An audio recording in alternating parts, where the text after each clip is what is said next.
Primary প্রধান শিক্ষক নিয়োগ সহায়িকা মডেল টেস্ট নাম্বার 9। চ্যানেলটি সাবস্ক্রাইব করে সাথে থাকবেন। আমার সোনার বাংলা আমি তোমায় ভালোবাসি গানটি রচনার প্রেক্ষাপট কি ছিল? প্রেক্ষাপট ছিল বঙ্গভঙ্গজনিত আন্দোলনকারে রচিত।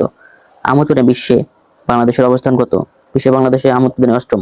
2025-26 অর্থ বছরে বাজেট অনুযায়ী জিডিপি প্রবৃদ্ধির হারের লক্ষ্যমাত্রা কত? জিডিপি প্রবৃদ্ধি হারের লক্ষ্যমাত্রা 5.5%। বাংলাদেশে বীমা কোম্পানিগুলো কোন মন্ত্রণালয়ের অধীন? বীমা কোম্পানিগুলো হচ্ছে মিনিস্ট্রি অফ ফাইন্যান্সের অধীন। ব্যক্তি স্বাধীনতার অন্যতম রক্ষা কবচ হচ্ছে বিচার বিভাগ। গণপ্রজাতন্ত্রী বাংলাদেশের প্রধান হিসাব রক্ষকের পদবি কি? হিসাব রক্ষকের পদবি হচ্ছে controller and auditor general. Curzon হল কোন সালে নির্মিত হয়? কার্জন হল 1904 সালে নির্মিত হয়। জাতীয় সমাজ সেবা দিবস কবে?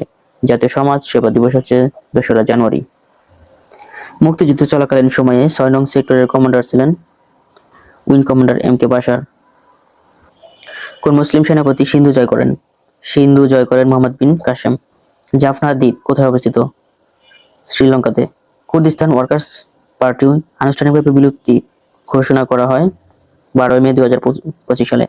2025 সালে ইসরায়েল হামাস যুদ্ধবিরতি চুক্তি কোন স্থানে স্বাক্ষর হয়েছিল? দোহা, কাতারে। বিমস্টেকের বর্তমান সভাপতি দেশ বাংলাদেশ।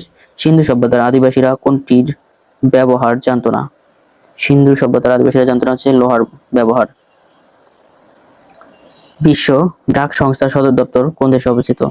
বিশ্ব ডাক সংস্থার সদর দপ্তর সুইজারল্যান্ডে অবস্থিত। মানবাধিকার যে ধরনের অধিকার? মানবাধিকার হচ্ছে প্রাকৃতিক অধিকার। প্রথম নারী যিনি মাউন্ট এভারেস্ট জয় করেছিলেন তিনি হলেন জুনকো তাবেই। ক্যালকুলেটরে ডেটা সংরক্ষণের জন্য কোন কোড ব্যবহার করা হয়? ডেটা সংরক্ষণের জন্য ব্যবহৃত হয় BCD কোড। কত সালে ইমেইল সিস্টেম চালু হয়? ইমেইল সিস্টেম চালু হয় 1971 সালে। নিচের কোন অঙ্গের লোহিত কণিকা ধ্বংস হয়? লোহিত কণিকা ধ্বংস হয় স্প্লিহাতে। সবচেয়ে হালকা মৌল কোনটি? সবচেয়ে হালকা মৌল হচ্ছে হাইড্রোজেন। নিচের কোনটিতে সবচেয়ে বেশি ভিটামিন A পাওয়া যায়? বেশি ভিটামিন A পাওয়া যায় হচ্ছে গাজরে। সাধু ভাষা পরিভাষাটি প্রথম ব্যবহার করেন Raja Rammohan Roy. The origin and development of the Bengali language গ্রন্থটির রচনা করেছেন সুনীতি কুমার চট্টোপাধ্যায়। প্রত্যয় ব্যাকরণের কোন অংশে আলোচিত হয়? প্রত্যয় আলোচিত হয় শব্দতত্ত্ব বা রূপতত্ত্বে। বাংলা ভাষার মৌলিক ধ্বনি কতটি? বাংলা ভাষায় মৌলিক ধ্বনি হচ্ছে 7টি। আহ্বান শব্দটির প্রমিত উচ্চারণ কি হবে? আহ্বানের প্রমিত উচ্চারণ হবে আহ্বান। দুটি ব্যঞ্জন ধ্বনির মধ্যে পরস্পর স্থান পরিবর্তনকে কি বলা হয়? ধ্বনি বিপর্যয়। স্বভাবতই মূর্ধন্য ষ হয়েছে কোন শব্দে? বিশেষে।